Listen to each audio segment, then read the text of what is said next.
Hello, ladies and gentlemen. Thank you once again for tuning in and for joining the Controversy 7. By the title of this video, you know exactly what this means. Yes, we're talking about heliocentrism or heliocentrism for some of you who likes to put heavy emphasis on your isms. This is pretty interesting. I want to share with you guys. I've actually mentioned this before. I've spoken to many people about it, but I never really took the time to put it out in a video, but here I am doing it for you guys. Did you know that the father of heliocentrism, Copernicus, the father of heliocentrism, Freemasons have opened a lodge and have dedicated this lodge, this Masonic lodge, to Copernicus. Now, if anybody knows anything about Freemasons, you know that is a secret order. It is a secret cult that is strictly, it's a sun worship cult. Freemasons have infiltrated the education system.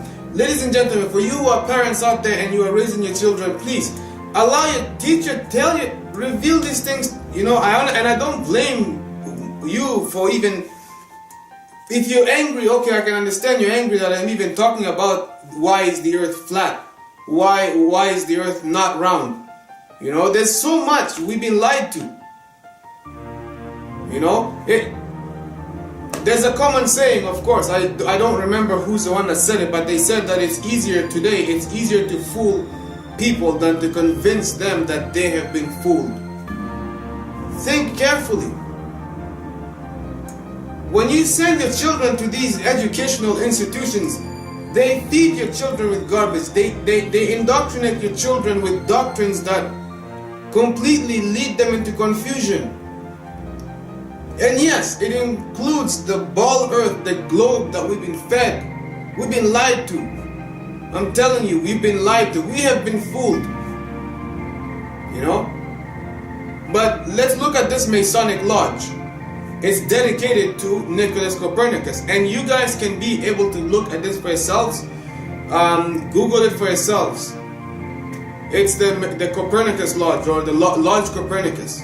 Freemasons have dedicated this to the father of heliocentrism, who is also a sun worshipper. Like, you are seeing this for yourselves. In fact, you can go and Google these things, my friends. You know? This is Lodge Copernicus number 246. You can go through even these websites. Many websites are even going through these things. You have to ask the question, why are they dedicating this Masonic lodge to the father of heliocentrism? Ask that question. How am I going to get you to think about this? Ask that question.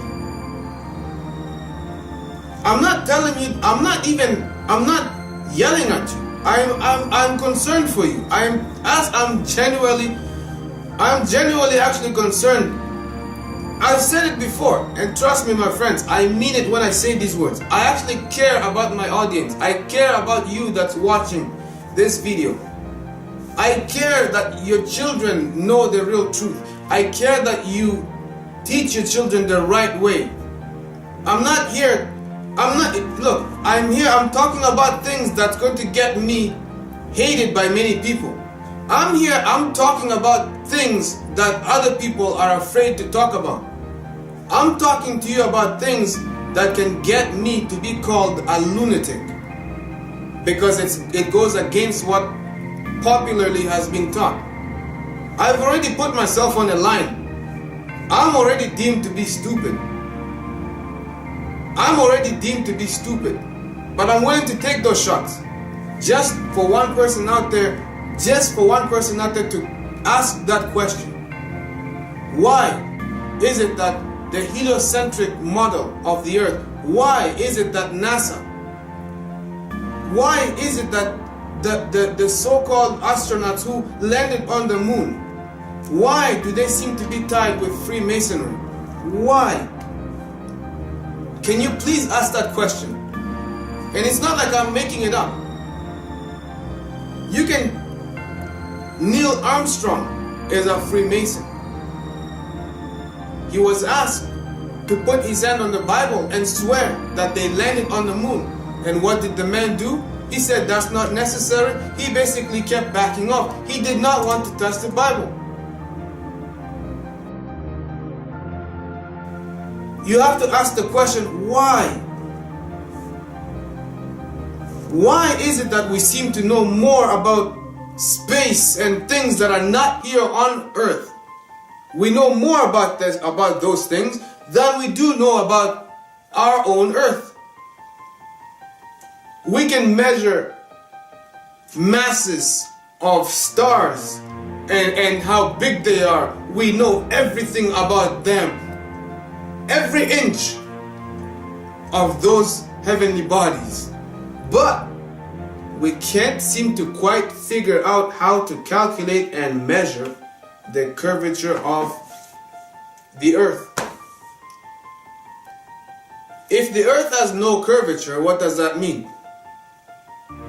It means it's flat. The earth is flat.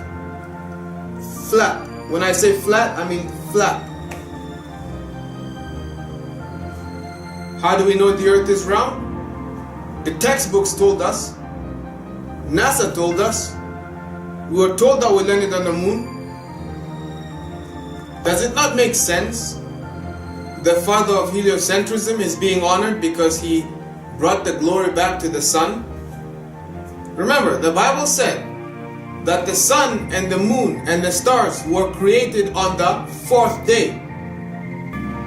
God created the sun and the moon and the stars on the fourth day of creation. Before the sun and the moon and the stars were created, guess what? The earth brought forth grass, the earth brought forth trees, and the earth brought forth herbs and everything. The earth brought everything before the sun and the moon and the stars.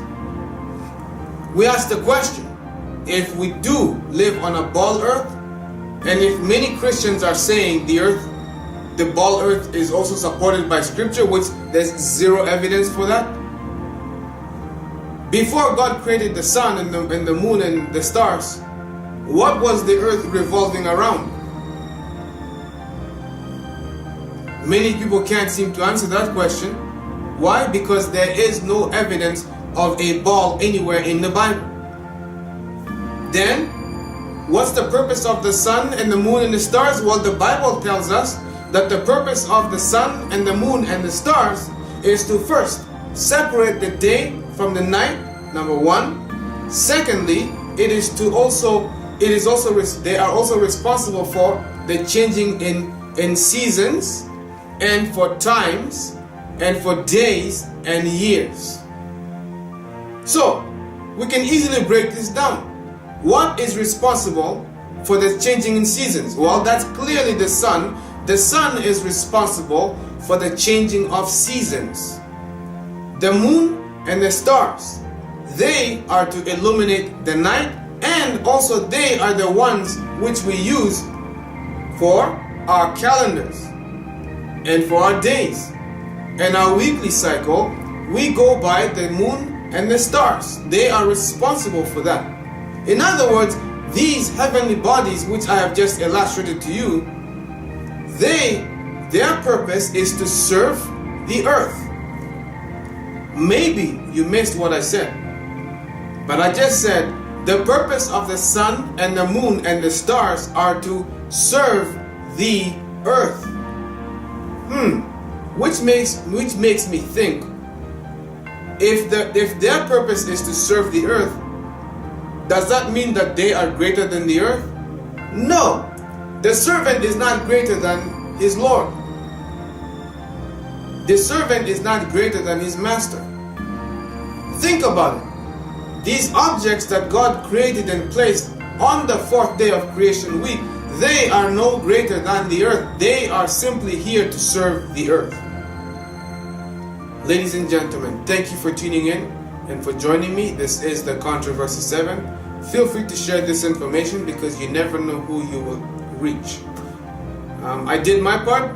It's up to you to do. It's up for you to do your part now. I'm just challenging you to think. I want you to make wise decisions. Think about these things. Thank you once again. You take care of yourselves, be safe, and I will see you guys next time.